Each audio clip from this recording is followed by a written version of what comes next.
जय श्री जगन्नाथ। नमस्कार श्रोता बंधु, मु लुसी महांती आउ एक जीवनर निश्चक सत्य को नहीं आपण पाखरे कथाटी यह जे सत और मिछ मध्य दूरता केते यह कौन किए केबे मापी परिबो? हाँ, मपा जाई परिबो। जोठी देवता माने मापी परिछंती, आमे छार मनुष्य बा कौन? एई कथा हैला जे दिने कैलाश पर्वत उपरे माता पार्वती और शिव बसिथिले। पार्वती मनरे केतोटी प्रश्न सृष्टि हैला। से शिव को पचारे, प्रभु मो मनरे उपजुवा केतगुड़िए प्रश्नर उत्तर मते टिके कहतु। शिव कहले, हाँ पार्वती पचारि पार। प्रथम प्रश्न, स्वामी सत और मिछ मध्य केते दूरता अछि? कौन यह मपा जाई परिबो? शिव, हाँ पार्वती सत और मिछ मध्य मात्र 4 अंगुलीर दूरता अछि।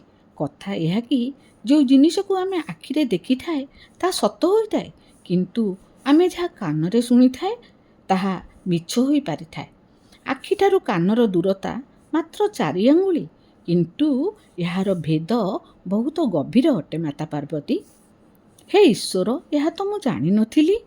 द्वितीय प्रश्न, स्वामी दुनिया रे एमिति केउ निया अछि जे जळे किंतु सेथुरु धुआं बाहरी न थाए, किंतु मनुष्य को जियंता जलाई जलाई मारु थाए? हाँ पार्वती, यह हेउची चिंता। चिता तो मल्ला मनुष्य को श्मशान रे जलाई थाए, किंतु चिंता एमिति एक रोग जी कि बंचिथिबा लोक को आस्ते आस्ते जलाई जलाई मारी देई थाए।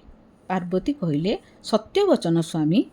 तृतीय प्रश्न, स्वामी ए दुनिया रे किए एमिति अछि से घुंगा, अंध एवं काल, किंतु सबु बेले सत कथा कुहे? हाँ पार्वती, यह हेउची समय। समय किछि कुहे नहीं, किंतु पक्षपात विचार न करी जहा देखे ता समस्त को सत बताई देई थाए।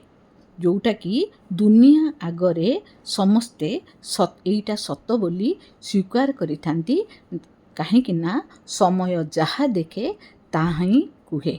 जय जगन्नाथ।